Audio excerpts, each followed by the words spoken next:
আসন্ন নির্বাচনে ভোট দেওয়ার বিষয়টি ইসলামী দৃষ্টিকোণে কতটা সঠিক? একজন সাধারণ মুসলিম হিসেবে আমি মনে প্রাণে খেলাফত একমাত্র মুক্তির পথ একথা বিশ্বাস করি। বর্তমানে বিভিন্ন ইসলামী দলের ভাইয়েরা যুক্তি দিচ্ছে যে গণতন্ত্র হারাম হলেও বর্তমান পরিস্থিতিতে বিবেচনায় চাঁদাবাজ, সন্ত্রাসী, দুর্নীতি থেকে দেশ বাঁচানোর জন্য তুলনামূলক ভালো দলগুলো ভোট দেওয়া দরকার। 1 নম্বর প্রশ্ন। 2 নম্বর, ভোট না দিলে আমার কোনো গুনাহ হবে কিনা? আমি প্রবাসে থাকি বিদায় এক ভাইয়ের মাধ্যমে প্রশ্ন পাঠালাম, দয়া করে মতামত প্রদান করবেন, আল্লাহ তাআলা অনেক জাযা দিবেন। আসসালামু আলাইকুম। মুস্তাফিজুর রহমান, উনি সাউথ কোরিয়া থেকে লিখছেন এই প্রশ্নটা আপনাদের অনেকের প্রশ্ন যে আসন্ন নির্বাচনে ভোট দেওয়ার বিষয়টি ইসলামী দৃষ্টিকোণ থেকে কি। বিসমিল্লাহির রহমানির রহিম। নির্বাচনে প্রচলিত পন্থায় গণতান্ত্রিক সিস্টেমে ভোট দেওয়ার বিষয়টা ভারতবর্ষে এটা আজকের বিষয় না, এটা অনেক আগের বিষয়।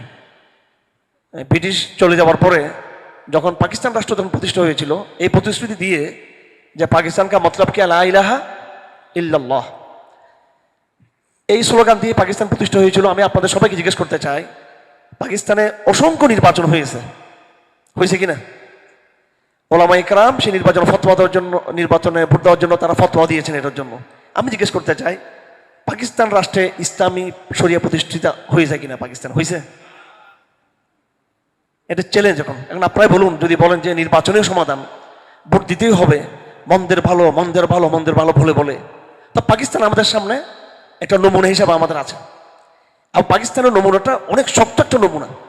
কারণ সৌদি আরব কা মতলব কিয়া লা ইলাহা ইল্লাল্লাহ, মিসর কা মতলব কিয়া লা ইলাহা ইল্লাল্লাহ, তিউনিস কা মতলব কিয়া লা ইলাহা ইল্লাল্লাহ, আল জাজায়ের কা মতলব কিয়া লা ইলাহা ইল্লাল্লাহ শুনি নাই আমরা, শুধু একমাত্র পাকিস্তান কা মতলব কিয়া লা ইলাহা ইল্লাল্লাহ।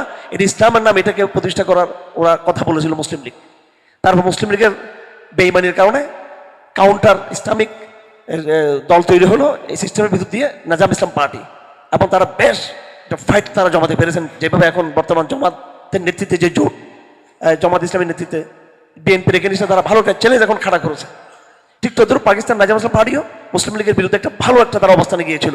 কিন্তু পাকিস্তান রাষ্ট্রে ইসলাম প্রতিষ্ঠা হয়েছে, আপনার শরিয়া পাকিস্তানে হয়েছে কিনা? পাকিস্তানে। আবার আপনারা বলেন এটা কি সমাধান কিনা? এটা তো সমাধানটা কি? এইটাই হচ্ছে বুঝার বিষয়। সমাধান কি? এটা কেন আমাদের ধূম্রজাল তৈরি হয়েছে এখানে? স্কলারদের, সেলিব্রিটি, বড় বড় দায়ীদের এবং বড় বড় দাওলফতার আলেমদের মধ্যে বর্তমানে কেন এটা সংশয় তৈরি হয়েছে? সংশয় তৈরি হয়েছে জন্য রসুলের সিরতটা আমাদের সামনে ওইভাবে আমাদের সামনে চর্চা না থাকার কারণে।